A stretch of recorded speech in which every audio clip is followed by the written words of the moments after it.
Party, ikiwa Mungu itampendeza na ninyi mkanipigia kura ya kuwa mtumwa wenu wa kuwatumikia katika nafasi hiyo,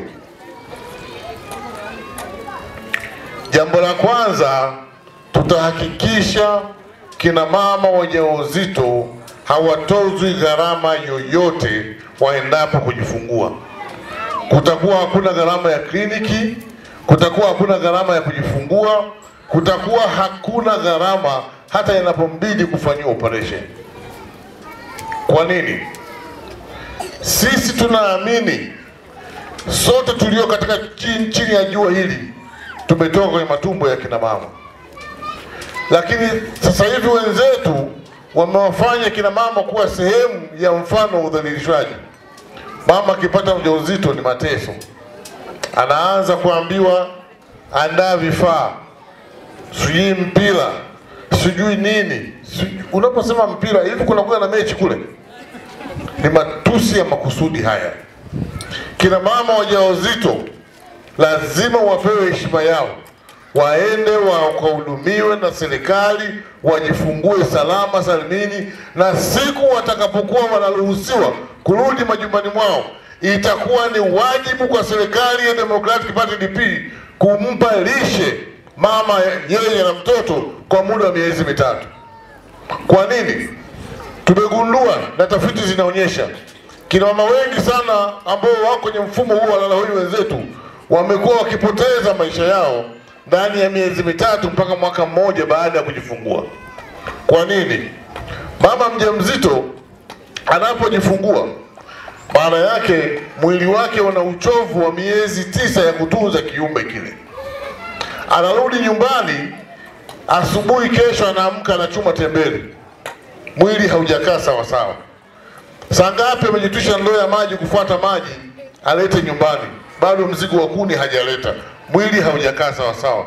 Madhara yake wanapata saratani kwenye mfumo wa kizazi na wanafariki ndani ya mwaka mmoja.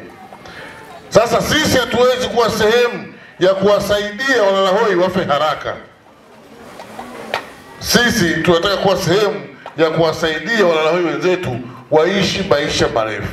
Ndio maana tukasema mama mjamzito anaporuhusiwa hospitali ni lazima apewe lishe ya mama na mtoto kwa muda wa miezi 3. Siku 90 kitaalamu mama mwili wake unarudi kuwa sawa sawa na majukumu yake. Lakini kwa mtoto akipata lishe ndani ya miezi 3 ya kitaalamu, inamjenga kiubongo na akili. Matokeo yake tutakuja kupata maprofesa hapa na madaktari kututibu. Saa ya ukombozi. Lakini vile vile tunatambua adha inawapata watu wengi katika sekta hiyo ya afya. Serikali yetu itakuwa ni marufuku kugeuza maiti kuwa sehemu ya pato la taifa. Leo hii ndugu yako akifariki hospitali, madaktari wanaulizana amekaa siku ngapi, ana wiki, andika milioni 2 hapo. Hamchukui mwili mpaka utoe milioni 2. Au nyewe zetu mnapewa bure? Mnapewa bure? Sasa matokeo yake nini? Kwa sababu tunahoi milioni 2 kwetu ni mtihani, ndio unakwenda kuweka dhamana shamba lako ama kibanda ili upate fedha za kwenda kukomboa mwili wa mpendo wako. Ukimaliza kumzika mpendo wako, unakuwa na msiba mwingine wa pili wa kulilia namna utakavyokomboa nyumba yako. Hatuwezi kuwafanya Watanzania wakaishi maisha ya mateso kwenye nchi iliyo huru. Lazima waishi maisha ya neema kama Mungu alivyompendeza. Saa ya ukombozi. Hii kwa serikali ya Democratic Party itakuwa ni marufuku. Mfiwa atapewa mwili wake mara moja pasipo kutozwa gharama yoyote. Lakini wazee, watoto, watu wenye uhitaji maalum, mnawajua? Wenye uhitaji maalum maana yake wenye upungufu wa viungo, aidha haoni, mlemavu, ndio uhitaji maalum. Kundi hili matibabu itakuwa ni bure kwenye serikali ya Democratic Party. Siku hizi anakwenda hospitali kipofu, anaambiwa ulipe hela ya kadi, alafu kumuona daktari, anamuonaje naye haoni? Kumuona daktari shilingi 20,000.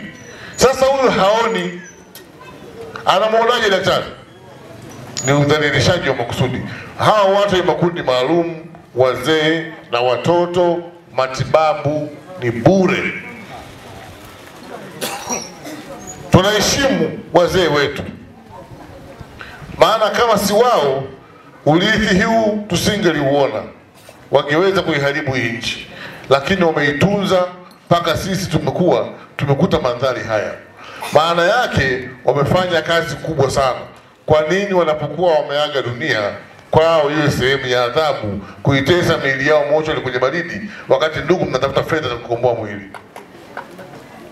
Ni udhalilishaji. Saa ya ukombozi.